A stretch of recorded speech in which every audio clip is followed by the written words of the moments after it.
selamat pagi. Ketemu lagi denganku Sharon Margaret di Narasi Pagi. Selama kurang dari 10 menit ke depan, kita akan bahas 5 kabar menarik yang udah kami pilihin buat sarapan informasi kamu.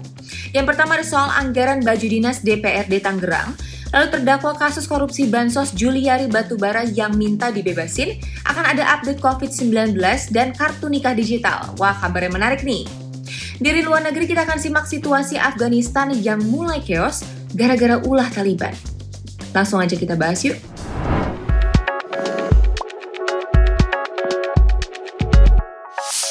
Guys, mau tanya dong, berapa uang yang kamu habiskan buat belanja baju dalam setahun?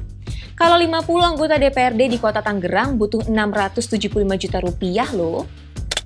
Anggaran bahan pakaian dinas itu tercantum di laman layanan pengadaan secara elektronik atau LPSE Kota Tangerang. Padahal, anggaran baju dinas DPRD Kota Tangerang tahun lalu cuma 312,5 juta rupiah. Artinya, anggaran tahun ini naik 2 kali lipat lebih.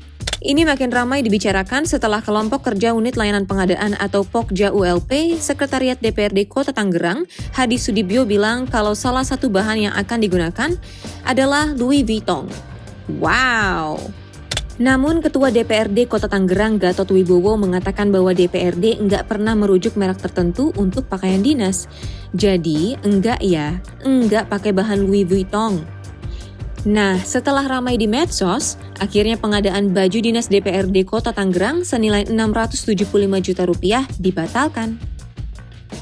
Untung netizen gercep kawal isu soal anggaran kayak gini. Jadi duit rakyat nggak mubazir dipakai buat hal yang nggak penting. Ada yang minta dibebasin nih guys. Itu loh yang kemarin trending topik di Twitter. Iya, mantan Menteri Sosial sekaligus terdakwa kasus korupsi Bansos Juliari Peter Batubara minta dibebasin dari segala tuntutan hukum. Kok enak bener.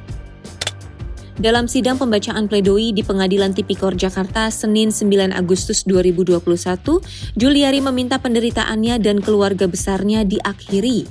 Kader PDI Perjuangan itu bilang, anak istrinya banyak menderita gara-gara kasus ini. Ia pun memohon kepada majelis hakim agar segala dakwaan kepada dirinya dihapuskan.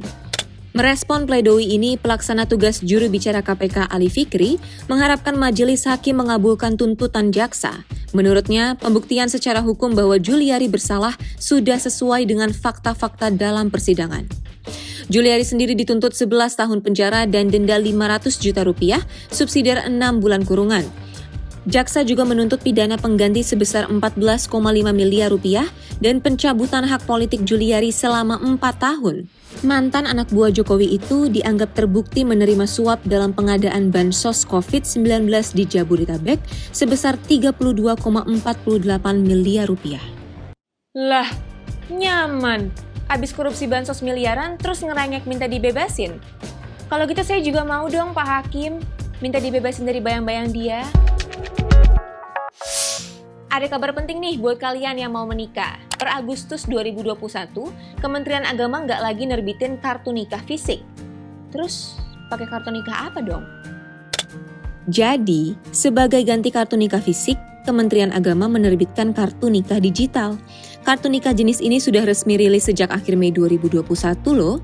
Kata Kemenak, dengan kartu nikah digital, para pasutri nggak perlu lagi membawa dokumen nikah kemana-mana. Layanan kartu nikah digital bisa diakses melalui Sistem Informasi Manajemen Nikah atau SIMKAH Web.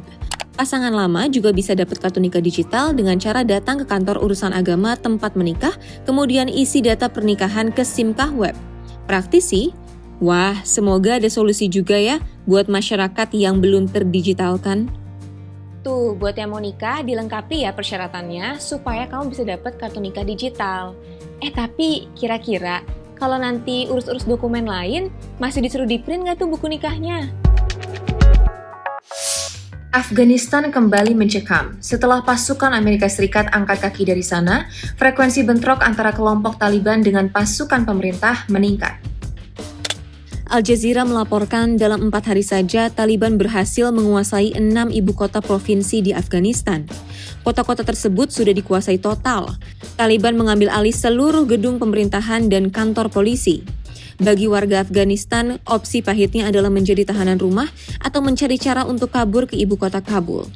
Namun, bila kekuatan Taliban makin besar, bukan tidak mungkin Kabul juga jatuh ke tangan mereka. Taliban memulai invasinya setelah pasukan khusus Amerika Serikat mulai hengkang dari Afghanistan Agustus 2021 ini. Selama hampir 2 dekade, stabilitas keamanan di negara itu cukup bergantung pada pasukan Amerika Serikat. Semoga situasi di Afghanistan segera kondusif dan konflik pun lekas usai. Please, udah cukup korban berjatuhan akibat perang dan kekerasan. Di hari pertama perpanjangan PPKM level 2, 3, dan 4 di Jawa Bali, angka kematian akibat COVID-19 meroket.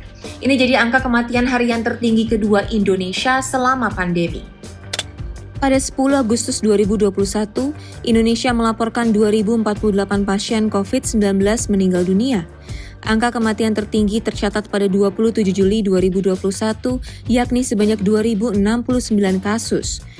Waduh, padahal menurut WHO, angka kematian itu salah satu faktor dalam penanganan pandemi loh. Dan kemarin Menko Maritim dan Investasi Luhut Binsar Panjaitan mengeluarkan angka kematian sebagai salah satu indikator dalam pertimbangan kebijakan PPKM. Bertolak belakang nggak sih? Nih pernyataannya. Dalam penerapan PPKM level 4 dan 3 yang akan dilakukan pada tanggal 10 sampai 16 Agustus 2021 nanti, terdapat 26 kota atau kabupaten yang turun dari level 4 ke level 3.